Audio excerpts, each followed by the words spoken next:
Hello there everybody and welcome to my all-the-weather deck.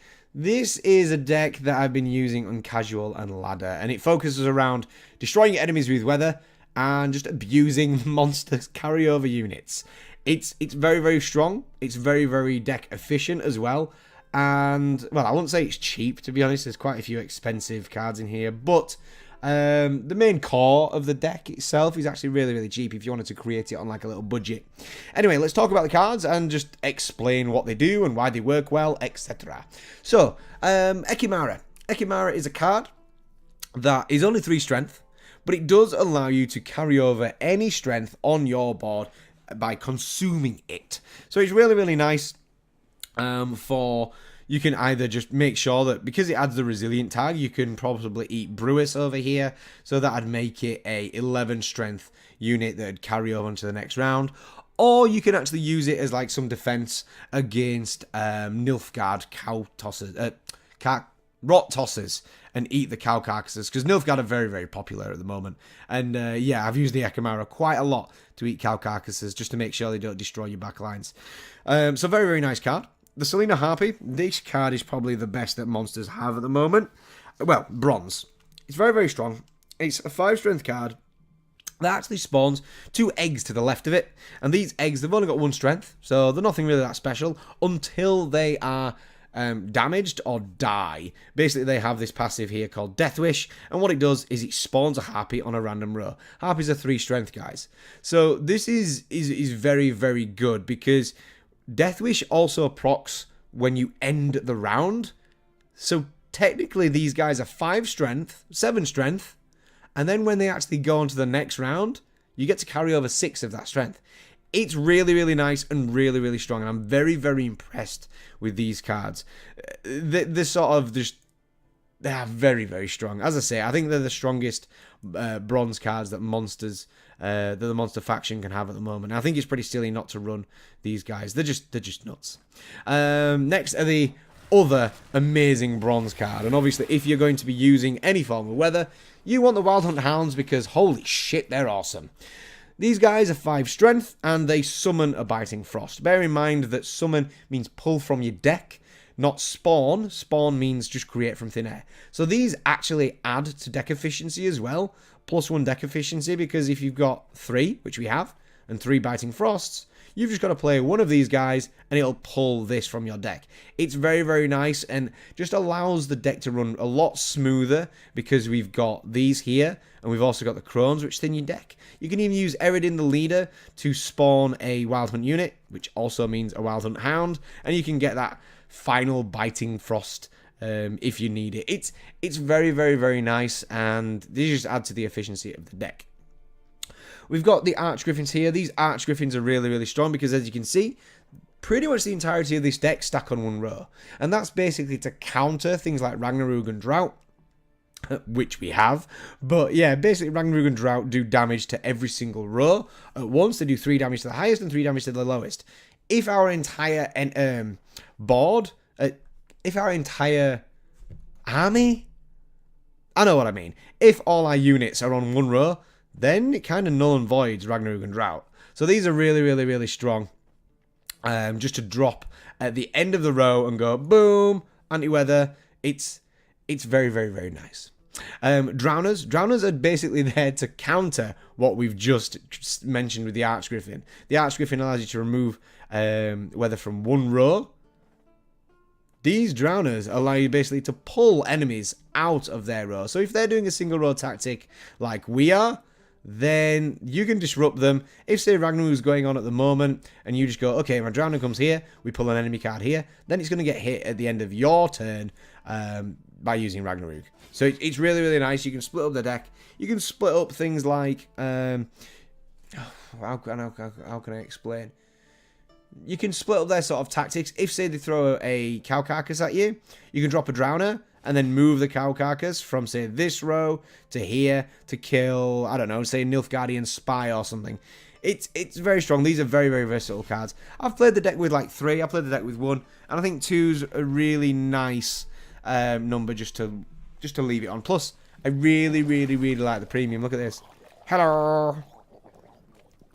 I just think it's cool. Anyway, we've got a Katakan.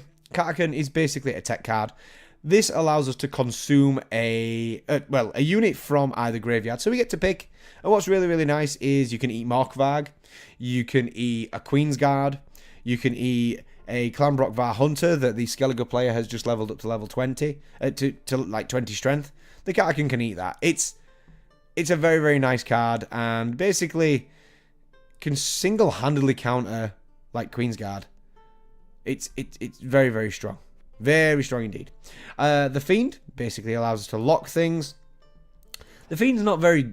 I wouldn't say the Fiend's very good, but I'd say it's better than Cleaver, which is the neutral lock card. Basically, you get to lock a unit, which basically means silence it, and then do half of its damage. Do half of its strength in damage. It's nice, but compared to things like Orcs, the Nilfgaard card, this guy is probably one of the weakest lock cards. But it's what monsters have got, and we need to lock stuff in this meta, so there you go. We've got Geels and Caranthea. Geels allows us to pull a gold card and a silver card. This guy is amazing. This guy is absolutely tier 1, top of the dollar. He is amazing. He allows you to basically pull a Drought or a Ragnarok whenever you need it, or even a Caranthea. He allows you to go, okay, I've not used my Crones at all, so I need to summon one silver card, which will be Brewis, for example, and then these two will come out of my deck. It's really, really strong. It's a very, very good play right at the very end of a game, or even when you've basically ground your opponents down and you know they have no anti-weather. You've already got Caranthea in your hand, so you pretty much know that Geels is going to allow you to pull out Drought and Ragnarok, and you can just win the game from there. It's very, very, very nice. Very nice. Caranthea is just an added effect for weather. He allows you to move 5 enemies onto a row and then set frost onto it. Waterhag we use basically for torrential rain or clear skies. We rarely use Lacerate, but you can do. I think Waterhag's really, really strong. It's just a shame that she has to stay on Seed Row, but whatever. She's good. She's really just... She's a tech option for everything. She really, really is. Crones to make the deck more efficient, and plus you drop one card, it's 20 points. It's insane. Insane. Biting Frost, we've already gone through it, and First Light just to counter any more weather effects, because some people are running decks like this, as mentioned previous, and yeah, you can get a lot of weather. I'm quite surprised that a few decks aren't running First Lights anymore, which is really weird. But I think it's because everyone's now got into that mentality of copying decks off the internet, and all the top players don't really use First Light. I'm talking super duper top players. So yeah, you can destroy many a foe with this deck just by pounding them with weather. I've had quite a fair few forfeits as well, so it's pretty funny. Anyway, let's stop talking and get into some games, guys. If you've enjoyed what you've seen, then obviously please leave a like, and if you want to see more, make sure that subscribe button is firmly pressed just to support the channel, and obviously let me know that you guys appreciate what I'm doing. And yeah, if you've got any suggestions of the deck, or you've used this deck and you want to tell me the results, then please leave in the comments and I will definitely reply to you. I reply to every comment because I'm nice like that. Anyway, let's jump into some games, and yeah, let's hope it goes well, because I'm recording this before I played. I'm pretty certain it will, because this deck's strong. Cheers. Okay, awesome. Going against the King Bran. This is probably going to be a Queen's Guard deck. It's pretty much been polarized now that King Bran is Queen's Guard, and Kraken Crate's normally Morkvarg. This is actually a really nice hand. Basically, as long as we have one Crone, we'll keep that. The Soleno Harpy would be very nice if we got another one, but there's obviously a risk of pulling out another Crone if we get rid of, say, this Archgriffin. No, I think this is actually really, really nice. Geels can obviously help us out with... what can Geels actually help us out with? Geels could help us out draw one of our weather cards, so that's not actually that bad. We've got 2 big gold weather cards, so we should be good. It depends on how this guy's obviously built his deck. I've found that a lot of people now aren't really teching that many weather cards anymore, because I think the hype over weather has sort of died down now that the meta has sort of formed. Okay, so this guy's playing a discard deck with Longships. That's a rarity. Let's drop out a Wild Hunt Hound instantly. Just so we can thin our deck a little bit with the ice. But yeah, not a lot of people are actually taking anti-weather anymore. A lot of people, if they're expecting to go against Ragnarok, they're all going to be like lining up in one row, which this deck actually does specialise in as well. Apart from the Crones and the Water Hag, I think everything stacks up on the back, on the front, or at least he's agile, so you can place it wherever you want. Of course, friend. Okay, so we're going to see if he discards some Queen's Guard. Chances are he's going to. And just down here. Yep, there they are. Okay, it's a shame we don't have an not an Ekimara, a Katakan, because we could actually eat one of his Queen's Guard with our Katakan that's in our deck. Okay, let's get out of the Crones. A word once given will never break. A word once given will never break. I love the Crones, they're so cool. I really, really just want to create a... holy shit, really? I really, really want to create a full premium set of Crones. I just think it's cards that, unless they nerf them to the ground, they will always be played in a monster deck. Look at this. This is actually really, really good. I might drop a Selena Harpy just to see if we can get a Katakan. Huh! I don't think we got a Katakan, guys. Did we get a Katakan? Come on, stupid, inappropriate black screen. No, we didn't. What did we get? We got another Drowner. Okay, so we're winning now. Let's actually drop a Selena Harpy. And we might actually just let him win this. That way we've got the carryover of the Harpy eggs. So that'll be 6 carryover. We're against Queen's Guard though, and Queen's Guard can just carry over for days. Would it be worth continuing? That's the question. If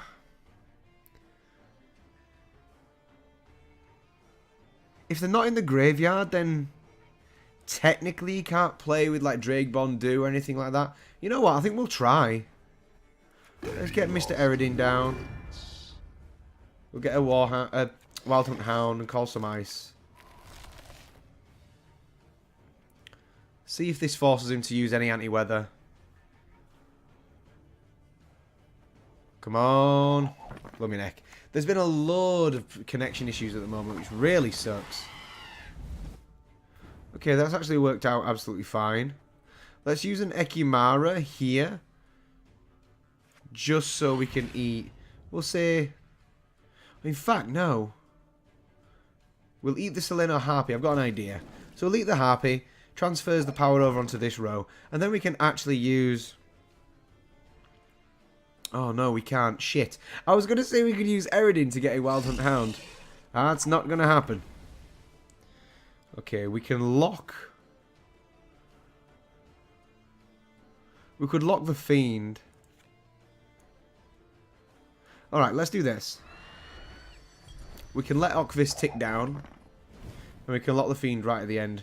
These guys are slowly but surely getting damaged. Obviously, it's Queen's Guard. They're going to come back. Chances are he's got a Priestess of Freya in there. Or even a Sigdriffer. I was going to say Revive, but that's stupid. No one runs Revive anymore.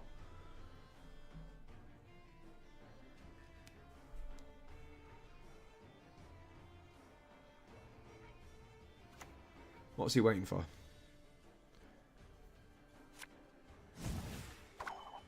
Okay, that's not really a problem. Let's use a Harpy. I'm not bothered about stacking onto one row because we do have an Archgriffin. Okay, so she's now back in the graveyard. So she can be buffed using Drake Bondu, Holger Blackhand. Actually, some nice targets for Holger here. He could instantly kill the Selena Harpy.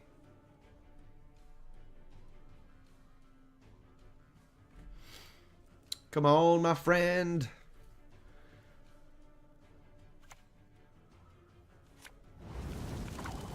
Well, it's a good bloody job we kept the Water Hag, isn't it? Denied. Remember, we've still got an Archgriffin as well. Okay, we're going to lock Okvist.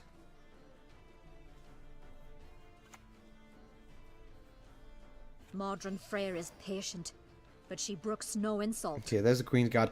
I can only assume he doesn't have anything to get rid of the Frost. Which begs the question, do we actually summon Gales and obviously get out a cheesy, dodgy weather? Does he have an unlock for Ockfist?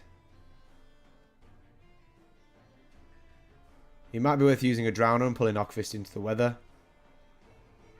Maybe also pulling out the Priestess, just in case he's got a decoy. Then again, it doesn't really matter. He's going to have another Priestess. Every single Queen's Guard deck has Sigdriffer and 3 Priestess cards. Swords up for wenches. Get yourself an axe. Okay, just in case and for the points.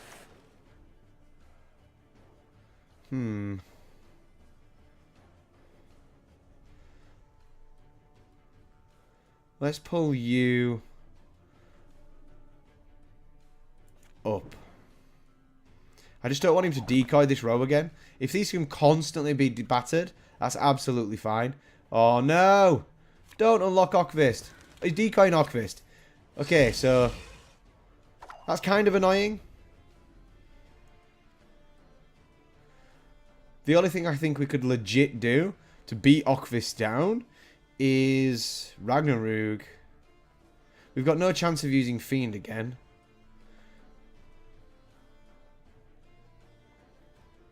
Should we just do it? He's had this this weather on for so long. I don't think he's got an answer. Katakan there. Sod's Bloody Law. Can he beat this? Obviously, it kind of sucks because he doesn't have anything in the middle. Oh my god! Really? Wow, he was holding that until the very end, was he? Jesus, I wasn't expecting that. That's really messed up the plan. Is there anything that will allow him to gain, what?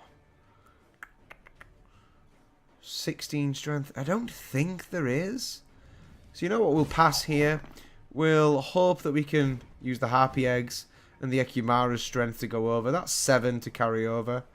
Hey, listen here. Oh, Listen shit. well. Okay. So he's got a Scald. 32. Is this worth 5?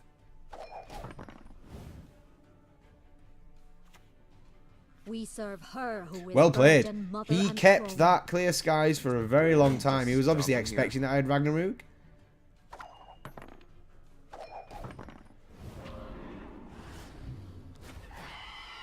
Little does he know. Oh, shit. He killed the eggs. I was going to say, little does he know that I'm an absolute arse and I have drought as well.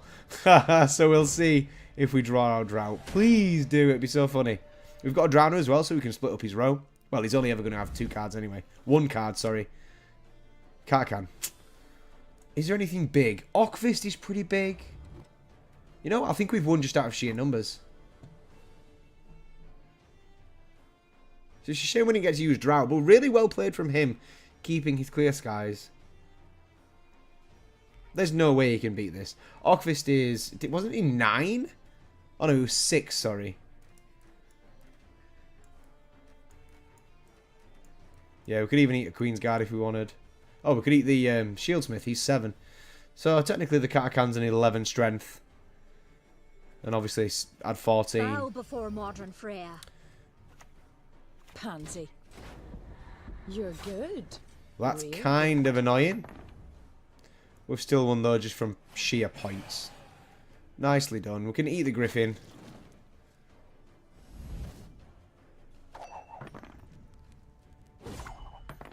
And we'll just drop down the Drowner as well. No, we'll drop down the Archgriffin.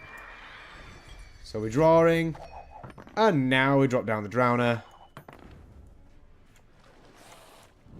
Like so. GG. Well played.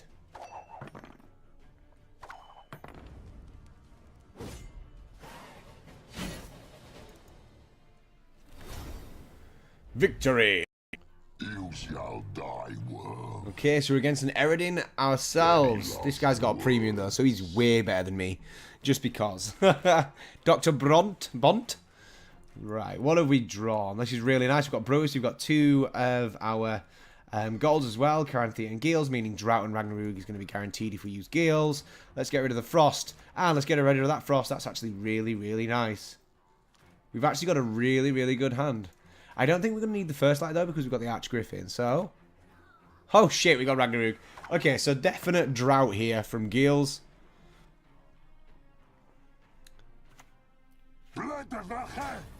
Really?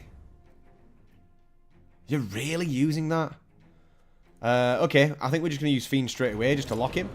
He might have a lock himself. But Nithral is very, very strong if he goes unchecked. Allowing Biting Frost to do 2 damage instead of 1 is nuts. Thinking about it, he may have White Frost. So it may have been a benefit for us to have kept Clear Skies.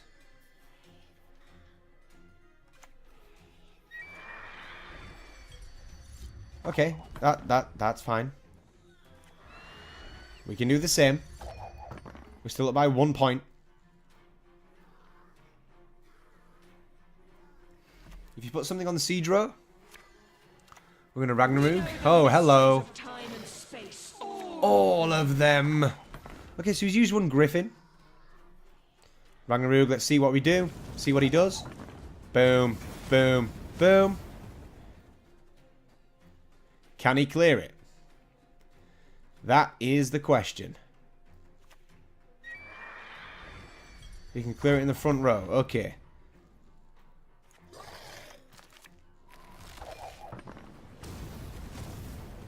So we're going to continuously damage these guys. We're going to take damage as well. But we have Brewis back here. So that's a 20-point swing by dropping the crones. Okay, I think he's planning on losing. Let's actually do this. We'll move him to the back so he actually takes some damage.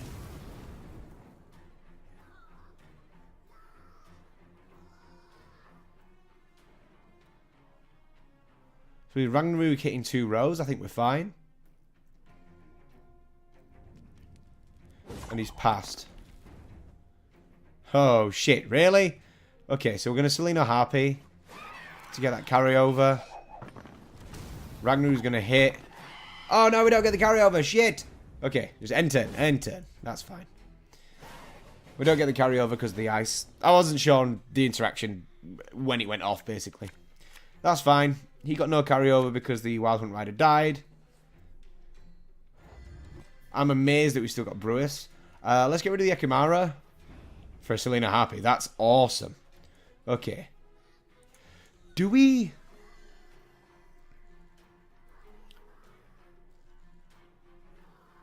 Do we let him... Oh.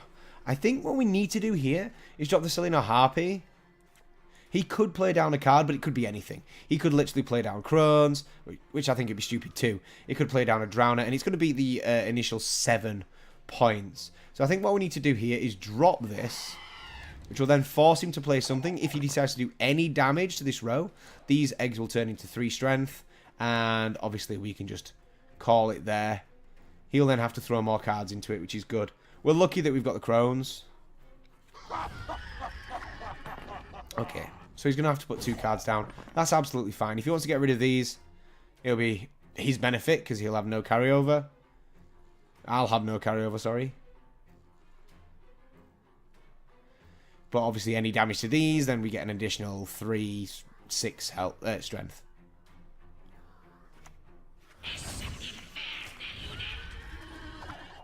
Okay, I don't understand why you'd pull all 3. These only get resilience for Brave. Basically it means if they're losing the round. But whatever. Okay, so now we get to play.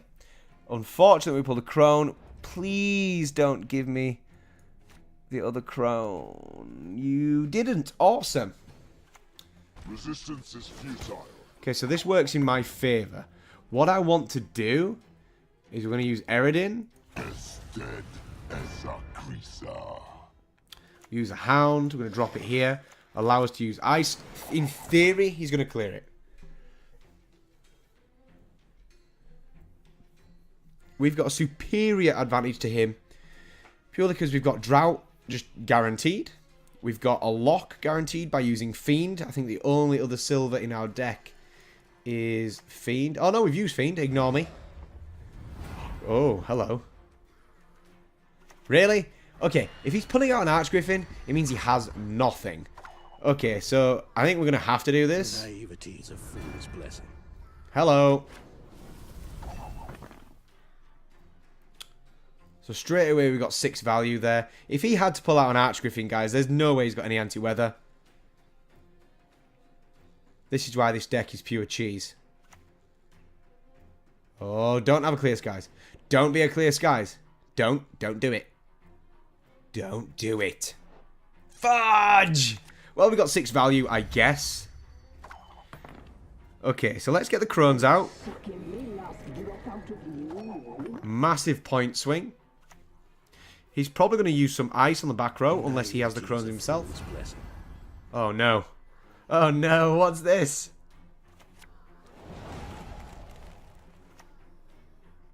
Oh, no. That's not that bad, I guess. So we can Griffin the back row. Now, he can ice this by using a Wild Hunt Hound, which is probably what he's going to do right now. Does he have an extra ice, though? Has he not used it? He does have that extra ice. Well, that's annoying. Okay, so what we want to do is this. Hello, Caranthea. Let's pull you to there. We'll summon ice. There's a graphics bug, so unfortunately you guys can't see it. How can I help? Oh my gosh. How lucky are we? Oh, good game. Again, someone that actually kept first light. That's like now a thing. Good game, though. Good game.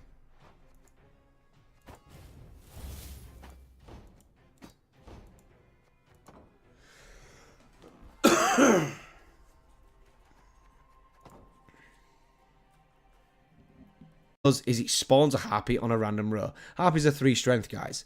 So this is very, very good because Deathwish also procs when you end the round. So technically these guys are 5 strength, 7 strength, and then when they actually go on to the next round, you get to carry over 6 of that strength. It's really, really nice and really, really strong, and I'm very, very impressed with these cards. They're sort of just... They are very, very strong. As I say, I think they're the strongest bronze cards that monsters rot tosses and eat the cow carcasses, because Nilfgaard are very, very popular at the moment. And yeah, I've used the Ekamara quite a lot to eat cow carcasses just to make sure they don't destroy your backlines. So very, very nice card. The Selena Harpy, this card is probably the best that monsters have at the moment. Well, bronze. It's very, very strong. It's a 5 strength card that actually spawns 2 eggs to the left of it. And these eggs, they've only got 1 strength, so they're nothing really that special until they are damaged or die. Basically, they have this passive here called Deathwish, and what it does... Hello there, everybody, and welcome to my all-the-weather deck. This is a deck that I've been using on casual and ladder, and it focuses around destroying enemies with weather and just abusing monsters' carryover units. It's very, very strong. It's very, very deck efficient as well.